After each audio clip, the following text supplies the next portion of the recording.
యెషయా గ్రంథము 3వ అధ్యాయము. ఆలకించుడి, ప్రభువును సైన్యములకు అధిపతియునగు యెహోవా పోషణమును పోషణాధారమును అన్నోదకముల ఆధారమంతయు పోషణమంతయు శూరులను యోధులను న్యాయాధిపతులను ప్రవక్తలను సోదెకాండ్రను పెద్దలను పంచదశాధిపతులను ఘనత వహించిన వారిని మంత్రులను శిల్పశాస్త్రములను ఎరిగిన వారిని మాంత్రికులను యెరూషలేములో నుండియు యూదా దేశములో నుండియు తీసివేయును. బాలకులను వారికి అధిపతులనుగా నియమించెదను. వారు బాలచేష్టలు చేసి జనులను ఏలెదరు. ప్రజలలో ఒకడిట్లును మరి ఒకడట్లును ప్రతివాడు తన పొరుగువానిని ఒత్తిడి చేయను. పెద్దవానిపైని బాలుడును గనునిపైని నీచుడును గర్వించి తిరస్కారముగా నడుచును. ఒకడు తన తండ్రి ఇంట తన సహోదరుని పట్టుకుని, నీకు వస్త్రము కలదు, నీవు మా మీద అధిపతివై యుందువు, ఈ పాడు స్థలము నీ వశముండనిమ్మనును. అతడు ఆ దినమున కేకవేసి, నేను సంరక్షణకర్తనుగా ఉండనొల్లను, నా ఇంట ఆహారమేమియూ లేదు, వస్త్రమేమియూ లేదు, నన్ను జనాధిపతిగా నియమింపరాదనును. యెరూషలేము పాడైపోయెను, యూదా నాశనమాయెను. యెహోవా మహిమగల దృష్టికి తిరుగుబాటు చేయునంతగా వారి మాటలను క్రియలను ఆయనకు ప్రతికూలముగా ఉన్నవి.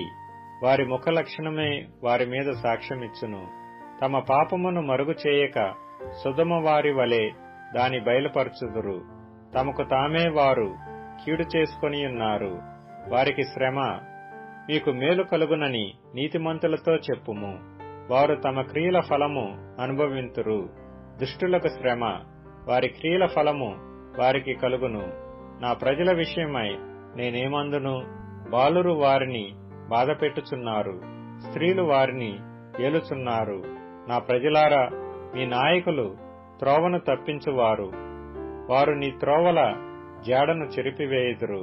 యెహోవా వాదించుటకు నిలవబడియున్నాడు, జనములను విమర్శించుటకు లేచియున్నాడు. యెహోవా తన జనుల పెద్దలను వారి అధిపతులను విమర్శింపవచ్చుచున్నాడు. మీరే ద్రాక్ష తోటను తినివేసితిరి. మీరు దోచుకొనిన దరిద్రుల సొమ్ము మీ ఇండ్లలోనే ఉన్నది. నా ప్రజలను నలుగగొట్టి మీరేమి చేయుదురు? బీదల ముఖములను నూరి మీరేమి చేయుదురు అని ప్రభువును సైన్యములకు అధిపతియునగు యెహోవా సెలవిచ్చుచున్నాడు.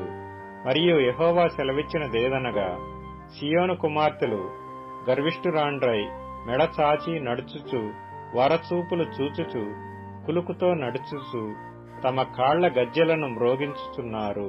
కాబట్టి ప్రభువు సీయోను కుమార్తెల నడినెత్తి బోడి చేయును. యెహోవా వారి మానమును బయలుపరచును. ఆ దినమున యెహోవా గల్లుగల్లుమను వారి పాదభూషణములను, సూర్యబింబ భూషణములను, చంద్రవంకలను భూషణములను, కర్ణభూషణములను, కడియములను, నాణ్యమైన ముసుకులను, కుల్లాయియులను, కాళ్ల గొలుసులను, వడ్డాణములను, పరిమళ ద్రవ్యపు భరిణెలను, రక్షరేకులను, ఉంగరములను, ముక్కు కమ్ములను, ఉత్సవ వస్త్రములను, ఉత్తరీయములను, పైటలను, సంచులను, చేతి అద్దములను, సన్నపు నారతో చేసిన ముసుకులను, పాగాలను, శాలువులను తీసివేయును. అప్పుడు పరిమళ ద్రవ్యమునకు ప్రతిగా మురుగుడును, నడికట్టుకు ప్రతిగా త్రాడును, అల్లిన జడకు ప్రతిగా బోడితలయు, ప్రశస్తమైన పై వస్త్రమునకు ప్రతిగా గోనెపట్టయు, అందమునకు ప్రతిగా వాతయును ఉండును.